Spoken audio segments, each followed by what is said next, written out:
दो सगे भाई बनाते थे अवैध संबंध। ना उन्हें बाहर जाना पड़ता था, ना होटल में जाना पड़ता था, ना रूम में, ना खेतों में, घर पे ही बनाते थे संबंध। फिर क्या हुआ, हो गई दो लोगों की मौत। इस घटना को सुनकर आप सोचने पर मजबूर हो जाएंगे, आपके रोंगटे खड़े हो जाएंगे। आइए और जानते हैं पूरा मामला कहाँ का है। ये हमारे एक प्रदेश राजस्थान, राजस्थान का एक जिला है डेंगुरपुर। डेंगुरपुर जिला में एक गांव पड़ता है बेस्टा। वहाँ एक परिवार में चार भाई थे। चार भाई में एक बड़े भाई की शादी हो गई थी, दूसरे नंबर के भाई की शादी हो गए थे। बड़े भाई की जो बड़ा भाई था वो कुछ समय बाद ख़त्म हो गया, 10 साल बाद बड़ा भाई ख़त्म हो गया। तो उसकी जो बीवी थी वो विधवा हो गई। उधर उसका जो तीसरे नंबर का भाई था जिसका नाम था भोला, वो अपनी भाभी से अवैध संबंध बनाने लगा। ना बाहर जाने की ज़रूरत होती थी, ना कहीं घर पे ही बनाता रहता था, अस्कर बनाया करता था। ऐसे ही उसके जब 3-4 साल बीत गए, किसी को कानों कान भनक नहीं लगी। जब भनक लगी उसके दूसरे नंबर भाई जिसका नाम था रामा, रामा ने देख लिया तो रामा ने सोचा मन में, क्योंकि रामा की भी शादी हो गई थी, रामा पड़ोस में रहता था।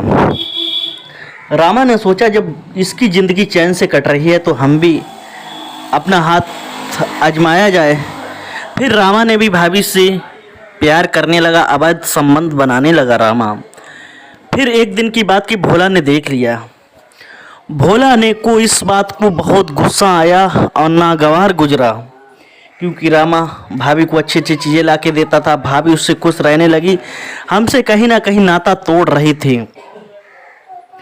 फिर जो मेरा एक भतीजा था 15 साल का, जिसका पिता ख़त्म हो गया था, मेरा बड़ा भाई, एक दिन मैंने सोचा अपने भाई को ख़त्म करने का प्लान बना लिया।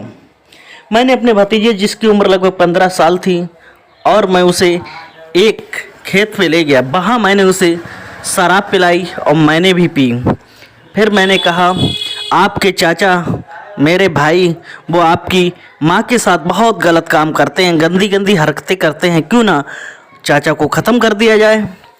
भतीजा शराब के नशे में था। भतीजे ने एक तलवार ली तो चाचा बोला एक चाकू मुझे भी दो, चाचा के लिए भी चाकू लाए। फिर दोनों लोग सो रहे थे, रामा और उसकी भाभी, विधवा भाभी। तो दोनों लोग घर पे गेट लगा था, ऊपर से गए और दोनों ने भाभी और उनको ताबड़तोड़ हमले कर दिए।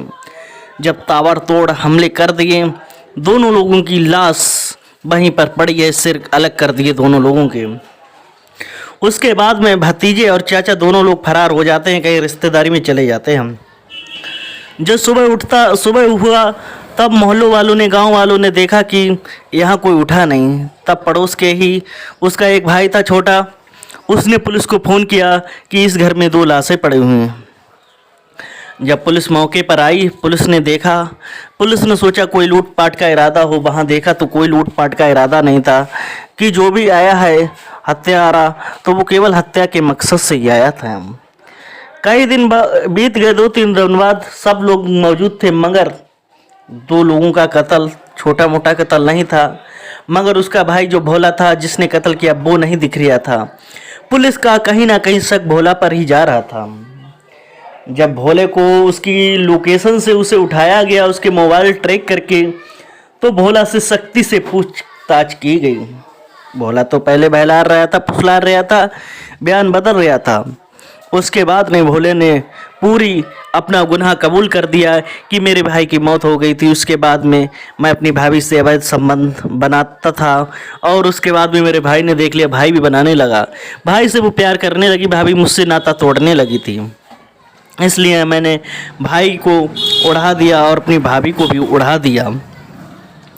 आपको बताते चलें कि 15 साल के बेटे का क्या होगा, और चाचा तो ज़िंदगी भर सड़ेंगे ही जेल में, और भतीजे को भी जेल में रहना पड़ेगा।